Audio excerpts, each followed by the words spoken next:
Welcome to QSR Nation, your weekly dose for QSR marketing tips and strategies for success.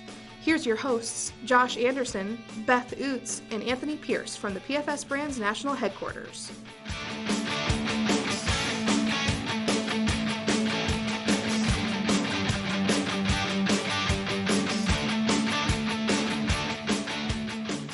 Hey everybody, welcome back to QSR Nation. As always, we have Josh, Beth, and Tony from PFS Brands National Headquarters in Central Missouri. Today we're going to talk about your exterior signage on your location.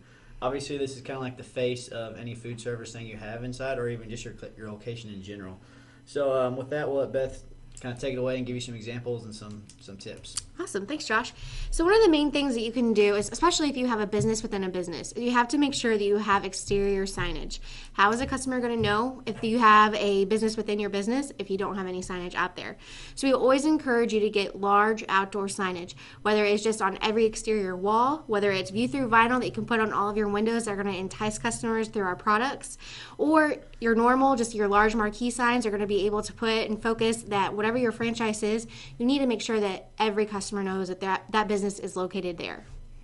Absolutely. And exterior signage can be also in your snap frames that are on the outside of the building, illuminated signs that, that way folks, as lights come on when it gets dark, make sure we're really still calling out to them that there's food available. The canopies over the forecourts, some of those are allowed to be modified, so you can have signage up there.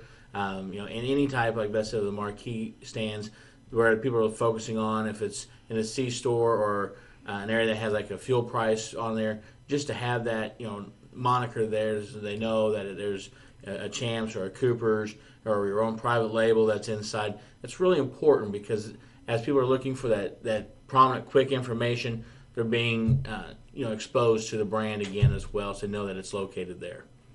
Another great option is a WinMaster Side that we really try and promote here through our headquarters. And that is just because it's great for every entrance that you have going into your store. It's in your face. It does not move with the weather, so you are guaranteed that at least that's going to be there. It's double-sided, so that way customers going in or coming out of your store will be able to see it. But it's just a great way just to be able to promote any of your everyday promotions or our national promotions on there. Absolutely. And then, again, if you have a C-store area where you've got pump toppers, making sure that they are kept fresh and neat. A lot of places, as you're filling up and filling your gas, you look up and the plastic's cracked on the frames, the vinyl inside is old. Keep that fresh. Keep it, great and, prominent, so that way as people are using the fuel islands, they're being exposed to the brand inside with something that's inviting them in for a sample or whatever the daily special is.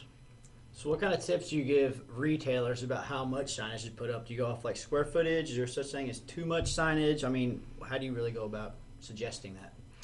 Well, you don't want to be, it's kind of like a Las Vegas of signs, but even though that would be awesome to have on everything.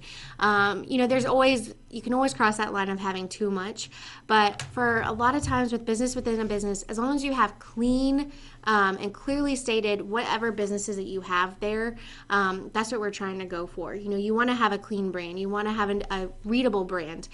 So anything that you can do to help promote yourself and, get those customers in the door is what you're going to want to have for signage. If you don't have any signage, people aren't going to go there. They just don't understand what it is.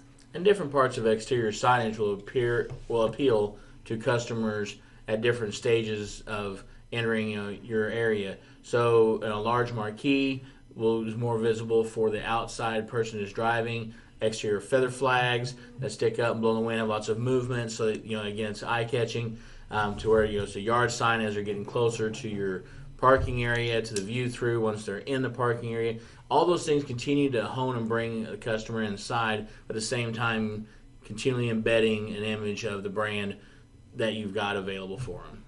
Now, are there any legalities or regulations with like amount of signage or where you can put signage? Definitely. You always need to make sure that you check with your city ordinance just to make sure that it is allowable to be able to put whatever signs that you're wanting to put on there. So, for example, like the feather flag signs, you might be in an area where you're not allowed to put those within your lot. So just always check with that. It's always, better to be cautious than anything. But every city, obviously every business has to check with their city ordinance. And that is same for marquees and other exterior signage that may be attached to the building, because there may be certain codes that may be required to be lit, that may be required to not be lit. All those different things go in, so definitely check with your local city ordinances to make sure you're investing your money with things you can use. Obviously, if people have any more questions, they can always reach out to us at mdf@pfsbrands.com with any questions they might have. Do you guys have anything else to add about exterior signage? No, but we would love to help you get some more signage out on your stores. Absolutely. So be sure to reach out to us, and we'll get started. All right, guys. As always, thank you for listening to QSR Nation. For Josh, Beth, and Tony, we'll see you next week.